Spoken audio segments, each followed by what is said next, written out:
Hello and welcome back to Sports Tavern Talk. I'm your host, Elijah Loyola. Shortly going after the Super Bowl champion Seahawks, we move on to the second place team, the Los Angeles Rams. The Rams were the NFC Conference Championship runner-ups, losing to the Seahawks, who went on to win the Super Bowl.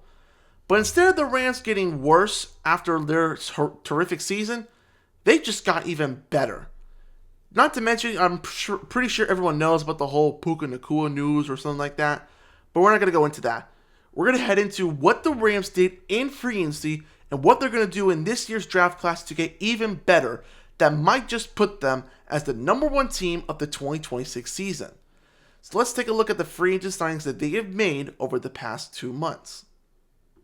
Going into the offseason, the biggest weak point for the Los Angeles Rams was the cornerback position.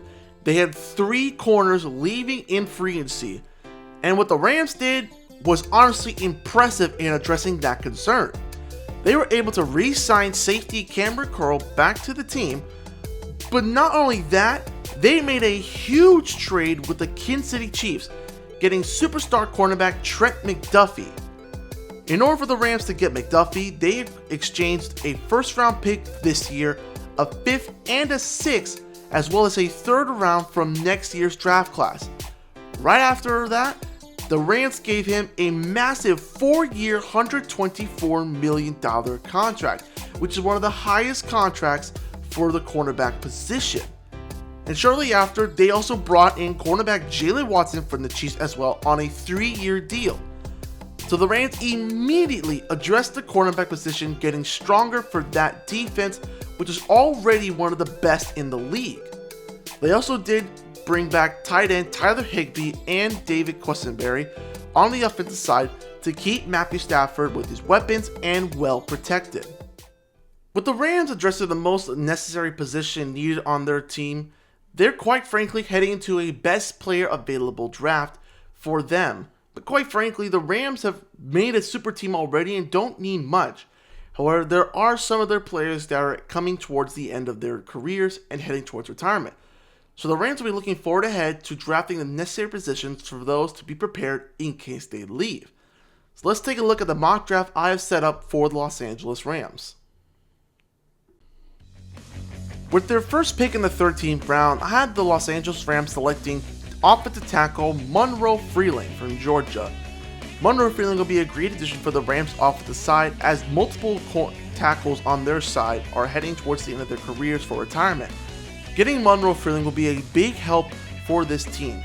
And in the second round, why not just grab another edge rusher in Gabe Jacas? Gabe Jacas had a nice career in Illinois and could be a vital part in the rotational depth that includes Jared Verse and Byron Young on the defensive line. Then the Rams don't have any other picks until the 6th and 7th round. So in the 6th round, I had them drafting Cade Klubnik, who might potentially be the next franchise quarterback to take over after Matthew Stafford retires, sooner or later, wherever that may be. And the 7th round, I have them drafting Cole Winsky as a safety and to play the back, and 2 wide receivers. With these 2 wide receivers drafted, the Rams are preparing for the eventuality is that once Stafford retires, wide receiver Davante Adams will also leave with him on the team. Drafting 2 wide receivers will be essential for them to keep the wide receiver room up and running, as Puka will be taking the lead role with these new rookies on deck. This kind of draft is not much for the Rams, but when you look at it in the long run, it will definitely help them out, because they're already a super team now and they still have a chance to win another Super Bowl with Matthew Stafford as QB1. But once he eventually retires, so will Davante Adams, in which the Rams have already prepared for the eventual occasion once that happens.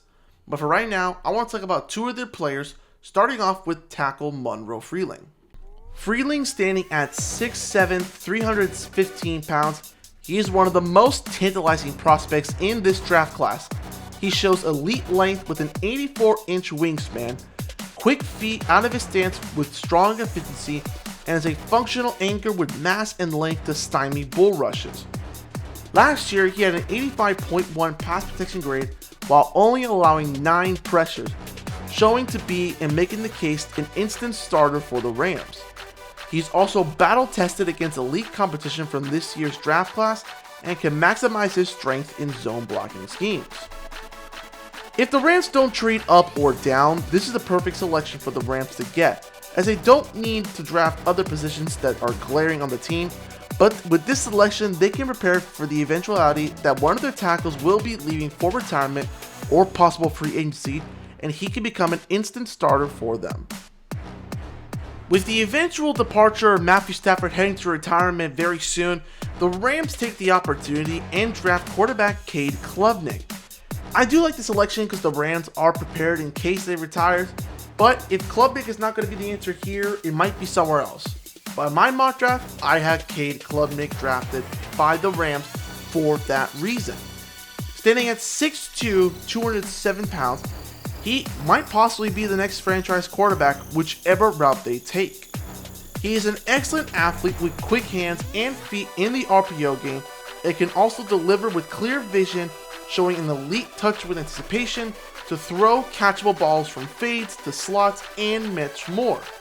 He also showcases mobility to move the offense and can accurately throw to receivers, whether moving to his left or his right.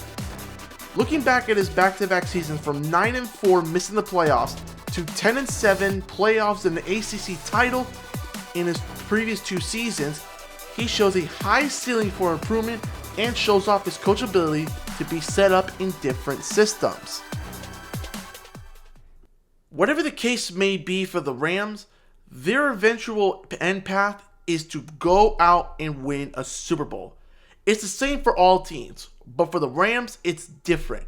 With Matthew Stafford leaving soon, they're going out there with everything they got, getting the big name players for their defense and drafting for the future. They have the talent and the ability to go out and win a second career Super Bowl for Matthew Stafford. So my expectation this year for Los Angeles Rams is to go out there, win the division, make it back to the Super Bowl dance, and win it one last time for Matthew Stafford, giving him a storybook ending. That's all the time I have for today. Make sure to tune in for another episode of Sports Tavern Talk coming soon during the weeks. And as always, I will see you next time.